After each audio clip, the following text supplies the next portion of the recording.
Hello வணக்கம். இது உங்கள் சிவி ஜோன். எல்லாரும் எப்படி இருக்கீங்க? இப்போ பார்த்தீங்கன்னா லைவில் ஒரு பயங்கரமான சம்பவம். கமருதீன் வந்துட்டு ஒருத்தங்களை பற்றி நம்ம கானா வினோத்கிட்ட சொல்லிட்டு இருக்காரு.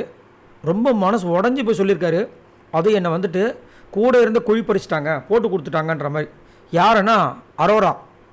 என்ன விஷயம்னா பார்த்துருப்பீங்க, போன வாரம் முழுக்க வந்துட்டு சூப்பர் டிலக்ஸில் அரோரா அண்ட் கமருதீன் எப்படி பேசியிருப்பாங்க, குசும் பேசியிருப்பாங்க, பிக் பாஸ் வந்துட்டு கலாச்சிருப்பார், எல்லாத்தையும் பார்த்துருப்பீங்க. இப்போது அவங்க இந்த வாரம் வந்து சூப்பர் டிலக்ஸ்லேருந்து பிக் பாஸ் வீட்டுக்கு போனாங்க. அரோராக்காக தான் இவரே போயிருக்காரு. அந்த விஷயத்தையும் நம்ம பார்த்தாச்சு ஆல்ரெடி, எதுக்காக போனார் எல்லா விஷயங்களும், சரிங்களா?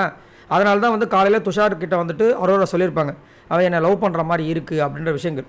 இப்போ என்னென்னா இவர்கிட்ட வந்துட்டு பேசாதன்ட்டு சொல்லிட்டு இருக்காங்க பொழுது இவர் டென்ஷன் ஆகிட்டு இருக்காரு. இங்கே வந்து என்ன சொல்கிறாருன்னா, என்னை வந்துட்டு கண்டென்ட்டுக்காக ஒரு இடத்துல போட்டு கொடுத்துட்டா அப்படின்னு வினோத் வந்து டென்ஷன் ஆகிறாரு. இனியா சொல்ல எப்போயா போட்டு கொடுத்தா அப்படின்னு. அப்போ சொல்ல வர்றாரு, ஆமாம் விஜய் சேதுபதி சார் அவருடைய எபிசோட் நடந்துச்சுல்ல, அதில் சரி எல்லாருமே சொல்கிறாங்க இவன் கோவத்தில் வார்த்தை விடுறான்னு. சரி ஓகே ஒத்துக்கிறேன், நீ என் கூடயே தானே இருந்த, நான் அவங்க கூடயே இருந்திருக்கல, என்ன உனக்கு தெரியும்ல, நீயும் அங்கே வந்து சொல்லலாமா?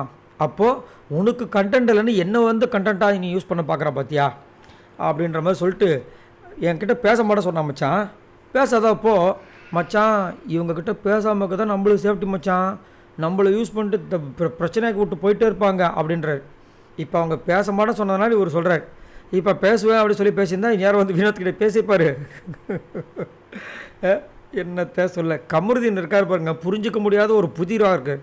அந்த புக்கை ஓப்பன் பண்ணால் ஒரு மாதிரி இருக்குது, இன்னொரு பேஜை திருப்பினா வேறு மாதிரி இருக்குது, ஒன்றும் சொல்கிறதுக்கு இல்லை. ஆனால் கமருதீன் கண்டிப்பாக நாவடக்கம் தேவை. அதே மாதிரி அடுத்தவங்களை வந்து அவமானப்படுத்துகிற விஷயங்களை வந்து கம்மி பண்ணணும். அதே மாதிரி உருவ கேலி இருக்கவே கூடாது, நான் தான் அப்படின்ற அகந்தை இருக்கக்கூடாது.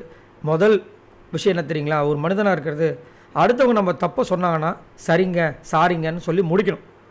அதை விட்டுட்டு தப்பு இருந்தாலும் சரி தப்பு இல்லைனாலும் சரி சண்டை போடுறாங்க பார்த்தீங்களா, அது வேலைக்கே ஆகாது, சர்வைவும் எங்கேயுமே பண்ண முடியாதுன்றது நம்மளோட கருத்து. சரி, நீங்கள் உங்களோட கருத்து சொல்லுங்கள். இங்கே அரோரா வந்துட்டு இவரை வந்துட்டு குழி தோண்டி புதைச்ச மாதிரி இவருக்கு ஒரு குழி நோண்டின மாதிரி ஒரு விஷயத்த சொல்லிட்டு இருக்காரு. இதை பற்றி என்ன நினைக்கிறீங்க? உண்மையிலேயே வந்து நீங்கள் சப்போர்ட் பண்ணால் கமருதீனுக்கு சப்போர்ட் பண்ணுவீங்களா இல்லை அரோராவுக்கு சப்போர்ட் பண்ணுவீங்களா? இதில் இன்னொரு ட்விஸ்ட் ஒன்று நினச்சி மச்சான் அவங்களால நம்பவே கூடாதுன்னு ஒன்று கானா நான் சொல்கிறேன், டேய் எனக்கு உன்னையே நம்ப முடியல, உன்னையே நம்பலாமா வேணாமான்னு யோசிச்சுட்ருக்கேன் அப்படின்னவொன்னே, என்னடா ஏன்னா அப்படி சொல்கிறேன்? ஆமாம் நீங்கள் தான் திடீர்னு என்னென்னமோ பண்ணுறீங்களாப்பா, வந்து என்னோட இதை பிடிங்கிட்டு போனல நீ, அந்த காலையில் டாஸ்க் நடந்துச்சு அதை சொல்கிறாரு.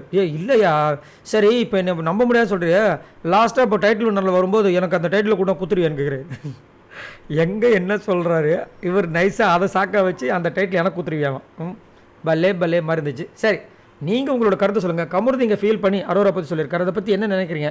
நீங்கள் அரோராவுக்கு சப்போர்ட் பண்ணுவீங்களா இல்லை கமருதீனுக்கு சப்போர்ட் பண்ணுவீங்களா இல்லை கானா வினோத்துக்கு சப்போர்ட் பண்ணுவீங்களா? மறக்காமல் கமெண்ட்ஸ் பண்ணுங்கள். பாய் நண்பர்களே.